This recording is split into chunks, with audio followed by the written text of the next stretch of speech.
បងប្អូនហើយទេសភាពនៅទីនេះនិយាយពីថាស្អាតយកតែមែនតែម្ដងបងប្អូនអរគ្នាគឺខ្ញុំមកដល់ទីនេះគឺខ្ញុំឈរមើលទេសភាពនៅទីនេះឡើងផ្លឹកតែម្ដងបាទអត់ចង់ថតទេព្រោះ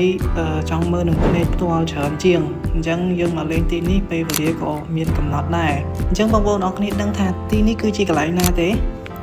នេះគឺជាតំបន់ប្រាសាទនាគពន្ធបាទគឺខ្ញុំធ្លាប់មកទស្សនានៅប្រាសាទនេះលើកទី2ហើយអញ្ចឹងលើកទី1គឺយូរឆ្នាំហើយគឺខ្ញុំមកទីនេះទៅលើកទី2ទេហើយមកលើកនេះគឺប្លែកភ្នែកស្អាតខ្លាំងមែនតើ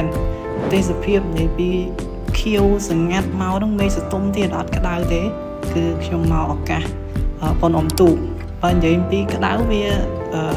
ល្មមដែរវាសតុំប៉ុន្តែវានៅមានសីតុណ្ហភាពរៀងក្តៅដែរអញ្ចឹងណាអញ្ចឹងយើងមកយើងពាក់មួកពាក់អាវអីការពារទៅបើនិយាយទៅមកទីនេះគឺអត់ខាត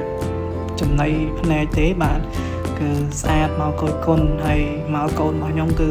គាត់សប្បាយមែនតើគាត់មករត់លេងគាត់មកដើរមើលអញ្ចឹងណាអញ្ចឹងវីដេអូនេះគឺជា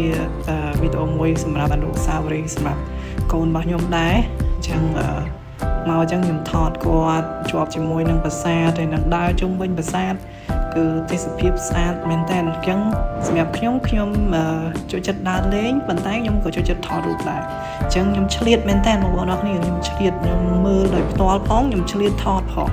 ដើម្បីបានជារូបភាពនិងវីដេអូជាអនុស្សាវរីយ៍ដែលខ្ញុំបានមកដល់កន្លែងនេះហើយនឹងជាអនុស្សាវរីយ៍សម្រាប់កូនរបស់ខ្ញុំផងចឹងហើយក៏ជាការចែកម្លែកដល់បងប្អូនអរគ្នាដែលមកសៀមរាបគឺនិយាយពីថាតំបន់ដើរលេងច្រើនមែនតើប្រាសាទក៏ច្រើនទីតាំងដែលមិនមែនប្រាសាទក៏ច្រើនដែរណា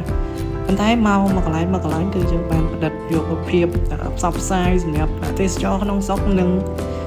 ក្រៅស្រុកផងដែរបាទនិយាយទៅយើងឆ្លៀតទេណានឹងយើងបានដើរលេងសប្បាយខ្លួនឯងផងយើងបានថតផ្សព្វផ្សាយផងបាទនេះគឺជាគោលបំណងរបស់ខ្ញុំហើយសម្រាប់អ្នកចូលចិត្តថតរូបគឺត្រូវហើយធ្វើច្រើនមកដើម្បីទេសចរក្នុងស្រុករបស់យើងអញ្ចឹង